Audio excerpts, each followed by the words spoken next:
Hello, welcome. Have you ever reacted to something and later thought, why did I react like that?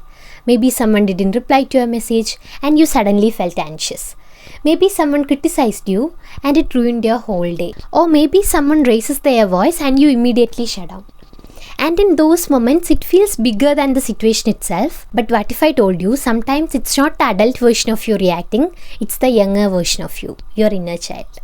And most people don't realize that this inner child quietly influences the way you think, react and relate to people even as adults. So in this video, I want to talk about what this inner child actually means, how it shows up in adult behavior, some real life examples where it appears, and a very simple exercise to start healing it.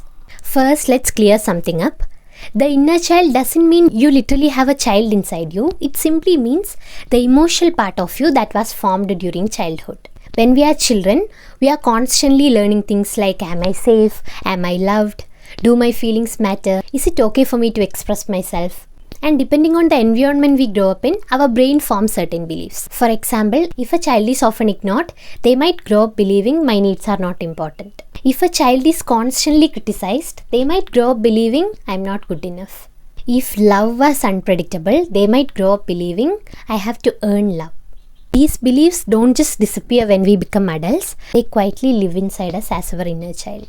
So your inner child doesn't just stay in the past, it shows up in your adult life in ways you may not even notice.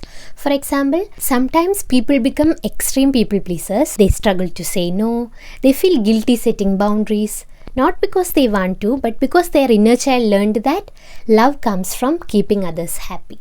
Another example is fear of rejection. Some people overthink every conversation. They constantly worry about what others think of them. That often comes from a younger part of them that once felt rejected, ignored or not accepted. Sometimes it also shows up as emotional reactions that feels too big for the situation. Like feeling deeply hurt by small criticism. Feeling panic when someone pulls away. Feeling like you are not enough even when you are doing fine. That's often not your adult mind reacting, it's a younger emotional memory being triggered. Now let's look at a few simple situations. Imagine someone at work gives you a feedback. They say, this part could be improved. For one person, it's just feedback. But for someone whose inner child grew up with constant criticism, that moment might feel like I'm failing.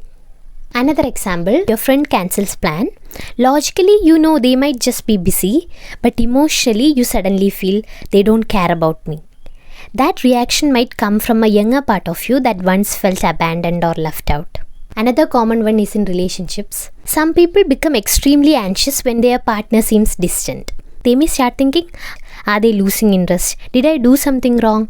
Often that anxiety comes from a childhood experience where love didn't always feel stable or safe. Your adult self might understand the situation logically, but your inner child reacts emotionally.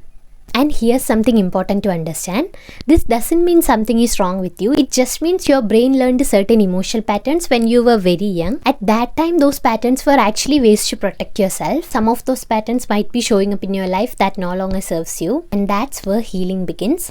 Not by blaming your past, but by understanding it with compassion. Let me share a very simple exercise you can try. Next time you feel a strong emotional reaction, pause for a moment and ask yourself this question. What part of me is feeling hurt right now? Instead of judging the situation, get curious about it. Then imagine the younger version of you. Maybe you are 7 years old, maybe 10. Imagine that version of you standing in front of you and ask, what does this younger version of me need right now? Maybe they need reassurance, maybe they need to feel heard. Maybe they just need someone to say, you are okay, you are safe, you didn't deserve to feel that way. This might feel a little strange at first, but something powerful happens when we begin to acknowledge that younger part of ourselves instead of ignoring it. Because healing doesn't happen by forcing ourselves to just move on. It happens when we finally give ourselves the understanding we needed back then. The truth is, most adults are not just living as adults, they are also carrying the younger versions of themselves, versions that once felt scared, unheard, unloved or not enough. And sometimes those younger parts are still trying to protect us, but when we start recognizing them, when we start listening to them with compassion, something slowly changes. We stop reacting automatically, we start responding with awareness, and little by little, we begin to live less from our old wounds and more from our present self. So, if you notice certain emotional reactions in your life, instead of asking, "What's wrong with me?" try asking, "What might my inner child be trying to tell me?" That simple shift can open the door to a lot of healing. If this topic resonated with you, take a moment to reflect on your own experiences. Sometimes the answers we are looking for in adulthood are connected to the part of us that simply needed more understanding when we were younger. I'll see you in the next video. Bye.